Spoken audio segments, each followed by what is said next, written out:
Hi குழந்தைகளே, நீங்கள் பார்த்துட்ருக்கிறது A to story telling. உங்களுக்கு இந்த சேனல் பிடிச்சிருந்தா லைக் அண்ட் சப்ஸ்கிரைப் பண்ணி ரெகுலராக வீடியோஸ் வாட்ச் பண்ணுங்கள். ஓகே, இப்போ ஸ்டோரிக்குள்ளே போகலாம். ஒரு அழகான ஊரில் ஒரு அழகான ஜொலிக்கிற ஆறு ஓடிக்கிட்டு இருந்துச்சு. அங்கே மிலோன்னு ஒரு ஆமை வாழ்ந்துட்டு வந்துச்சு. அந்த ஆமைக்கு ஒரு யூனிக்கான ஹேபிட் இருந்துச்சு.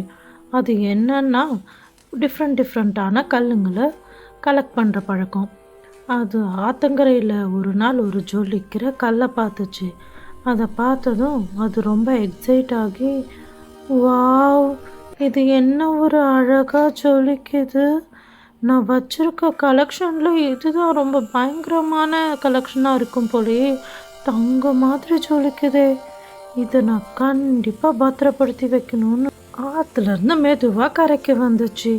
அந்த ஜொலிக்கிற கல்லோட அழகை பார்த்துக்கிட்டே மெதுவாக கரைக்கு வந்தது எக்ஸைட் ஆகி குடுகுடுன்னு ஓட ஆரம்பிச்சிருச்சு. அது ஓடிக்கிட்டே இருக்கும்போது ஆற்றை தாண்டி கொஞ்சம் தூரத்தில் வறண்ட நிலப்பதிக்கு வர வர அந்த ஜொலிக்கிற கல்லோட ஜொலிப்பு கொஞ்சம் கொஞ்சமாக குறைய ஆரம்பிச்சிருச்சு. இதை பார்த்த மீலோவுக்கு ஒன்றும் புரியல. எதனால இதில் இருந்த ஜொலிப்பு போச்சு அப்படின்னு குழம்ப ஆரம்பிச்சிருச்சு. உடனே ஒன்றும் புரியாத மீலோ கொஞ்ச நேரம் இந்த கல்லையே உத்து பார்த்துட்டு ஆற்ற திரும்பி பார்த்தது. சரி, இதை திரும்ப கொண்டு போய் ஆற்று பக்கத்திலே வச்சு பார்ப்போம், ஏதாவது டிஃப்ரெண்ட்டாக தெரியுதான்னு அப்படின்னு சொல்லி கல்லை எடுத்துட்டு மெல்ல மெல்ல ஆற்றை நோக்கி நடக்க ஆரம்பிச்சுது. அப்படி போயிட்டு இருந்த மீலோவுக்கு எதனால இப்படி ஆகியிருக்குன்னு தனக்குள்ளேயே 1000 குழப்பம் இருந்தாலும் சரி, இதை இங்கே வச்சு பார்ப்போம்னு வைக்கும்போது அதில் இருக்கிற ஜொலிப்பு திரும்பவும் கொஞ்சம் கொஞ்சமாக வர ஆரம்பிச்சுது.